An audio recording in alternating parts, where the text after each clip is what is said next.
Hi, welcome to the news and why it matters. Glenn, what was the top story today for you? One of my own choosing. Things are not as bad as it seems. Coming from you? Coming from me, and the evidence is pretty strong. Okay. Pretty strong. Stu? Same. I mean, we kind of started the radio show with this, and there's so much here, and so much that we've accomplished as human beings, and we just never notice it because we're so pissed off at each other all the time. Right. Pat? Well, I found out the NRA is a terrorist organization. So Shut up. yeah. I'm kind of excited about finding that out. I can't wait to hear what details you have to back that up. Yeah, right? oh yeah, you'll hear. Doc? The troubles in South Africa with them taking the white farmers' land and farms. Boy, do I want to them. talk to you about that. Yeah. Because it's an interesting conversation. Especially if you draw some parallels. Yeah. Okay, so Glenn, why does all of this... So I'm reading a new book, and Stu, can you remember what the name of this damn book was? I'm reading like Quite an impact on you. Yes. Yeah, no, I just read a lot of books at the same time. But it's on... Greg Easterbrook It's was better there. than it looks? Yes. Yeah, it's better than it looks. And so I started reading it, and in the first chapter, stat after stat after stat, about how good things really are in the world right now and how the West doesn't recognize it because we got there before everybody else, but things are dramatically good. And we are, because we're not recognizing it and we're tearing each other apart, we stand to lose the very thing that is making the world a better place, and that is America, freedom, and the capitalist system. Do you think that the media kind of plays a role in this, that we don't hear about really anything that's going on in other places? We just are kind of in this bubble? It doesn't sell. And when you look at Stu, can you take us through some of the stats? Yeah, we have some of the charts here. This is just one. Our World in Data is a great website. I can't say enough about it because it kind of shows you, it gives you actual perspective of what's happening around the world. When you look at these stats, listen to the first 20 minutes of my radio show today on demand. Because we went into in-depth. These are just little pieces of how good things are. Yeah, I was there. I don't need to listen to it. But if you go to the top left chart there, it's extreme poverty. It's kind of covered by the graphic. But you see that back in the day, in the 1800s, it was about six people that were not living in extreme poverty. Now that's the 1800s. You get to about 1900, and it's up to about 15. In 1950, though, still... Right, you're still at less than half of the, more than half of the world is in extreme poverty. Now you're all the way down to 90 people out of 100 are not living in extreme poverty. That drop is immense. It's absolutely life changing. It is the greatest human achievement that has ever occurred on the planet, and most of it has happened in very recent history, and we don't notice it at all. We don't talk about it at all. We don't celebrate it at all. We talk about the opposite. Yeah. We act as though capitalism is a bad thing. Most people say that hunger has gotten worse in the world. Yeah. 90% say hunger has gotten worse. It's not. There are stories about people being overweight in countries where people used to starve. In fact, all over Africa. I just saw a story last week, although England wasn't starving, but Brits are now overweight like Americans used to solely be identified a few years ago. Yeah. Look at the basic education. Now, this is if the world's population was 100 people, basic education in 1800s, only 17 people had a basic education out of 100. Now, 14 in the world. So it's completely... So from 17 to 86. Yeah. So it's completely flipped. Wow. Now only 14 people don't have an education. Incredible. And what that stat doesn't show, and we talked about it on the radio, is for the very first time in human history, most women or girls are educated, with an exception of very few countries.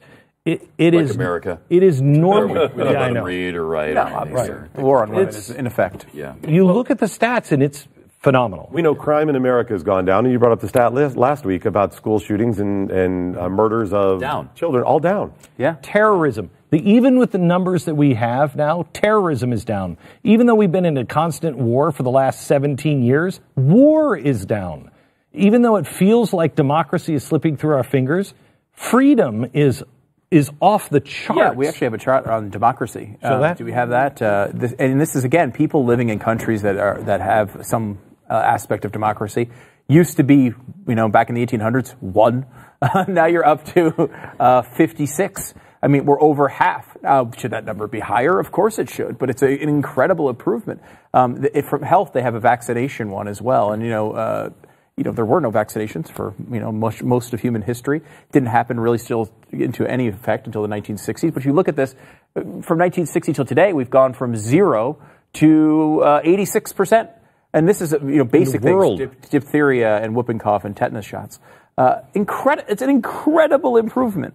And, it's funny, like we talk about the obesity epidemic, and people are dying. It's now becoming, one of the leading causes of death, heart disease and obesity.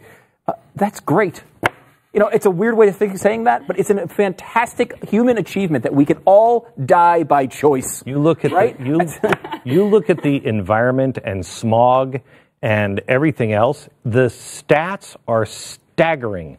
And if you listen to our media, you never hear any of it. Well, I thought that it was interesting. I was listening to you this morning, and you were talking about how they had predicted all of these things would happen with the pollution and with and it's not happening. So then my question was, why do we even have experts? Yeah. Why do we even have experts? Right, predicting this. We talked about this. You know how I feel about AI and AGI and ASI.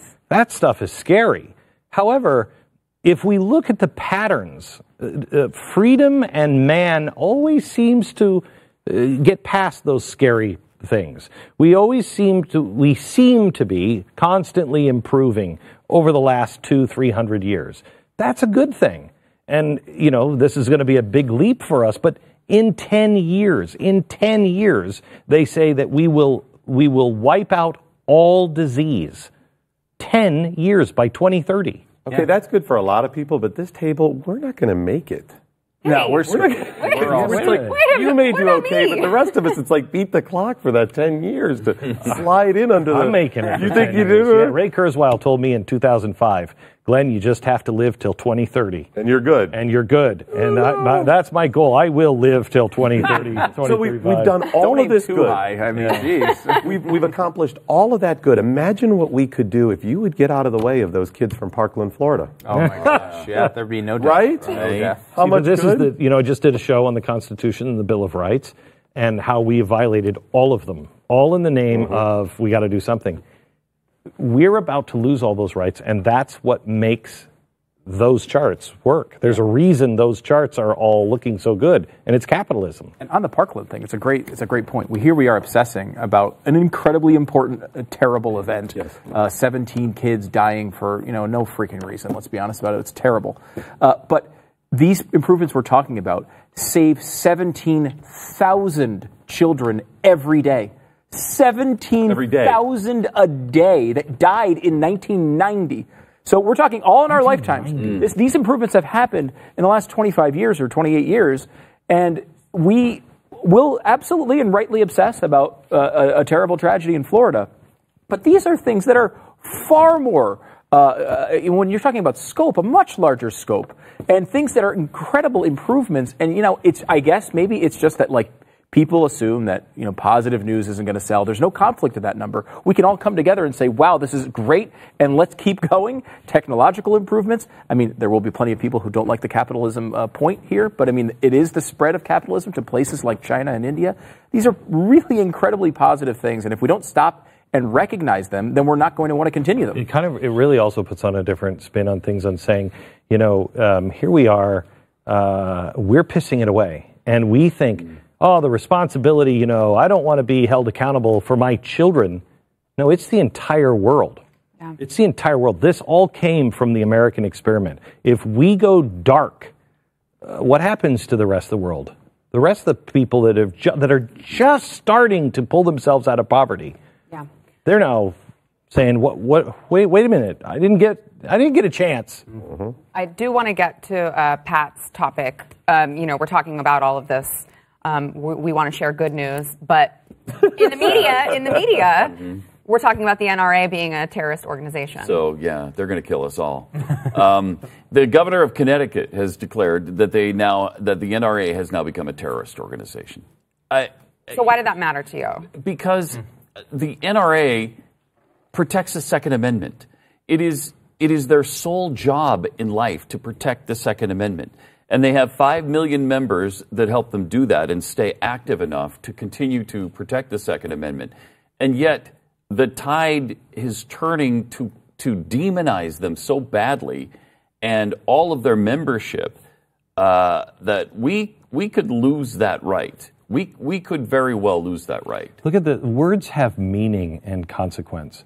They should. Yeah, they should. But they don't always. Well, I could say that I sure saw that words have consequence when I question, is the president, does he have a problem with race? Oh, they didn't let it go for They wouldn't let it years. go. Made me a racist. Does this make the governor of Texas, or the governor of Connecticut a terrorist? Yeah. Right. I mean, because that's the same logic. Whatever you call a terrorist, you are a terrorist. What frustrates me about all of this is, what is your goal, Governor of Connecticut? And I don't even know who his name is at this point. What is your goal? Are you trying to help? You're trying to save lives and kids? This is not helping. You're only making it worse, much worse, with stuff like this. The NRA is not a terrorist organization. It's ridiculous. I remember watching the CNN town hall where Dana Lash is up there talking about the Second Amendment. And, Dana, of course, did a great show here on The Blaze. We loved watching the show. I love Dana.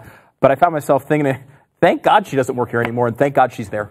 She left to go there, and I thought, thank God we have someone who actually knows this issue and can talk about it competently and smartly. And we need people defending those rights, and it's called a terrorist organization is so incredibly offensive. I know some really reasonable people that are on the left. They're really reasonable. They'll talk to me about everything. Freedom of speech, we agree on a lot. Not necessarily policies, but freedoms. They really believe that the NRA is a terrorist organization. They actually believe that stuff. Mm-hmm. And I always ask them, why? Well, they're against common sense stuff. Like what? Yeah. And they're for background checks. Right. Yeah. I mean, right? They've always supported background checks. I want to hear from people that you can make the case so we can have a conversation. Because just to say they're a terrorist organization, what have they done that qualifies? And be specific. Explain that. I want to know. I want to know. Who have they killed? Who have they terrorized? They've done nothing. I do want to make sure to get to Doc's topic on South Africa. So we had Lauren Southern on again, who had a documentary released just a couple of weeks ago on what's going on in South Africa. I think we have a short clip of that. Yeah, we'll play. Why couldn't you go to one of the hostels that the government has set up? Because of the skin color. Yeah, and it's not well. We just help white people here because there's no other place that does it. If you go to there's many places I know. Jesus Disciples, Manger, those places they take blacks and they put the whites out. That's from her documentary, but we had her on a couple weeks ago when she first released it, and the media pretty much ignored it. And then they started calling her out, saying she's siding with white supremacists. Like completely missing what's going on here. It doesn't matter what side, minority, majority, it's wrong to do this. And they're bordering on genocide now. If they've already warned them, don't worry, we're not going to hurt you yet, is basically what they're saying to the farmers. And what was the quote from the president? This time of reconciliation is over. Right. In a country with Nelson Mandela, that's saying something. Apartheid was wrong. We know that. To say that a minority is controlling the majority and basically enslaving them. But we've heard just the opposite when it comes to America. You have to pay attention to every minority. Now, I'm not saying that I support apartheid. I'm just saying, can everybody treat each other well? One vote, one person? It's pretty simple. Mm-hmm. Apparently not. No. Apparently the answer is no. All right, we have got to take a break, but we've got much more to come. Stay with us.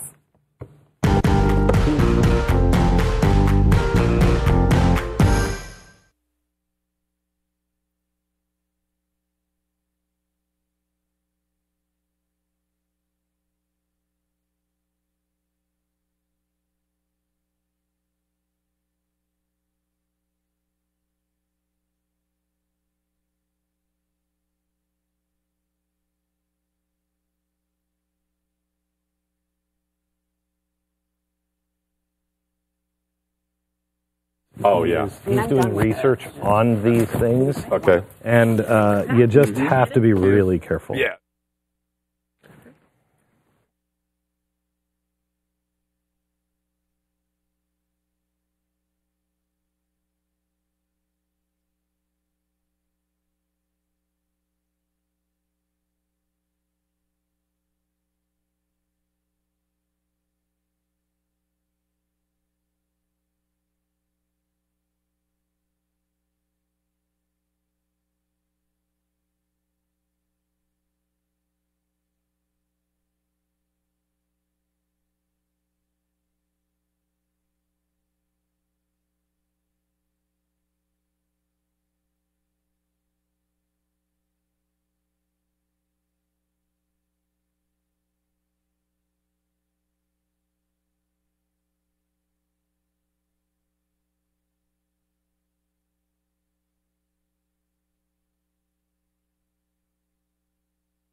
line it up.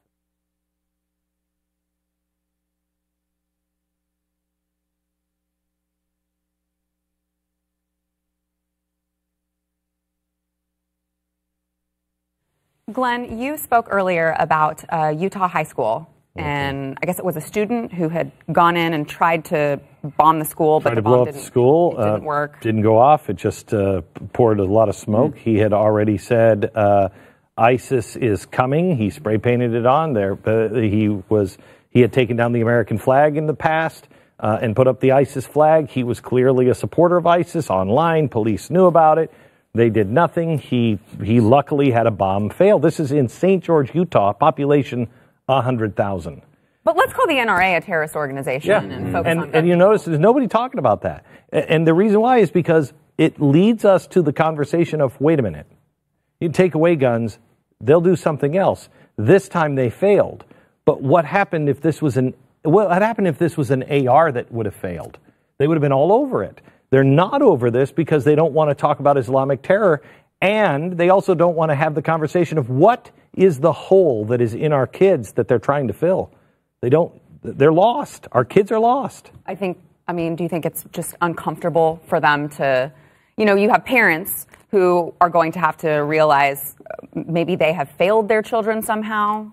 I don't think so. I think if you look at why Americans are joining, and there's very few of them, but they're joining because they're lost. They're looking for something of meaning.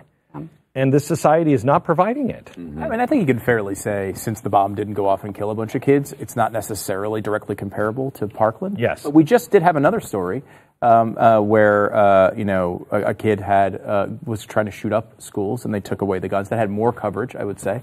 But go back to the Pulse nightclub. I think there's a direct comparison there. Here is Islamic extremism. It's a gun attack, right? And the Islamic guy is going after gay people. Right? This is a direct parallel here, and he kills more people.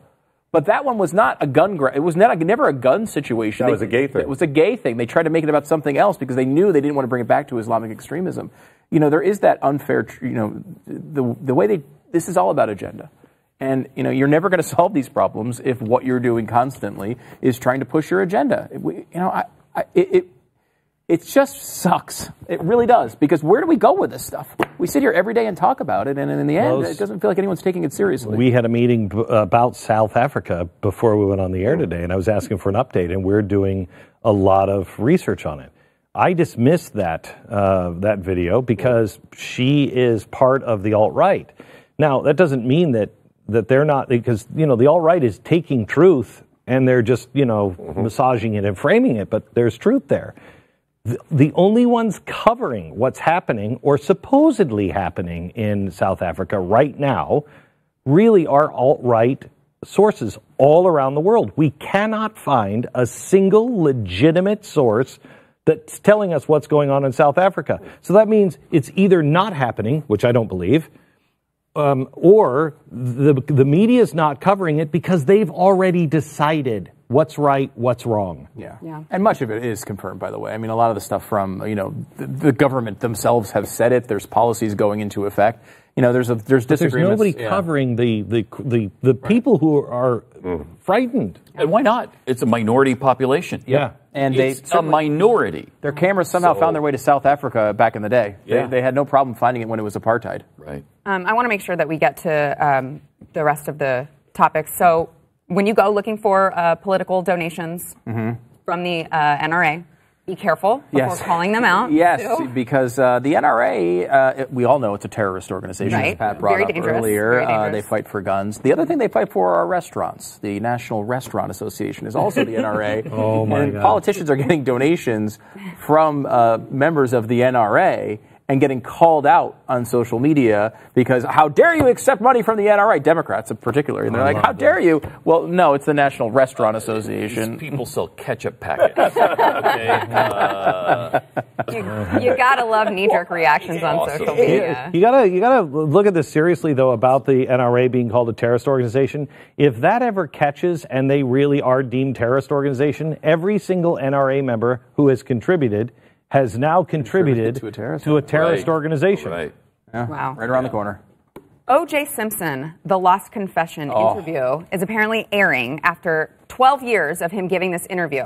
Pat? I can't wait for this thing. If you've seen any of the previews on this, he says that he does the interview with the woman who wrote the book with him. If I did it, here's how it happened. Which was never released. Which was never released. The special never aired, and this is that special. And in it, he starts talking. She asks him what happened that night. And he said, well, it's really difficult for me to talk about because it's all hypothetical. And then he switches to first person. My friend Charlie came over, and he said to me, you won't believe what's going on over at Nicole's house.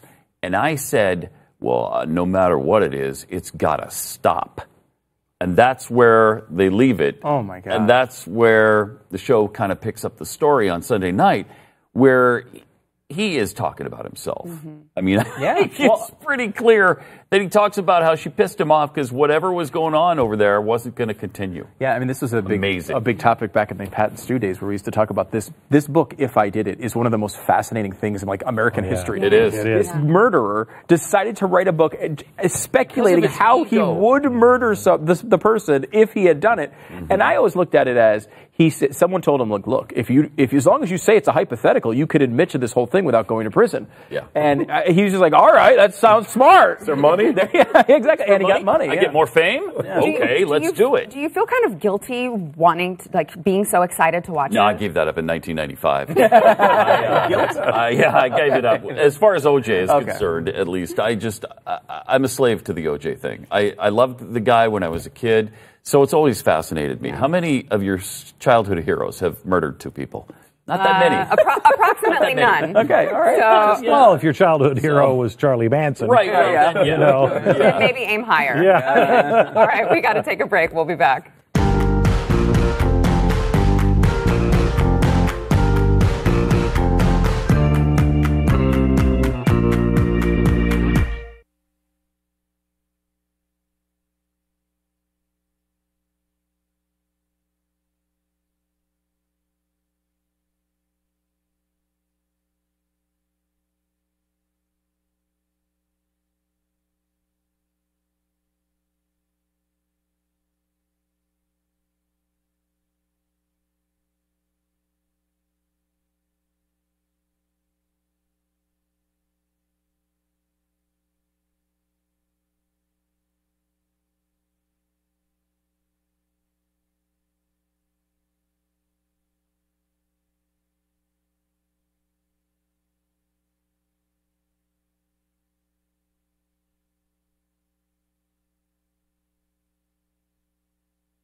Quick pop quiz. Who here knows what Bumble is? Oh, I do. Okay, you do. I do, because I did this story today. Glenn, Pat? These two don't. Okay. Remember Tinder? It's a dating app. It's a dating app, but the women get to message the men first. So Bumble has decided to take out any kind of gun violence, mention of guns.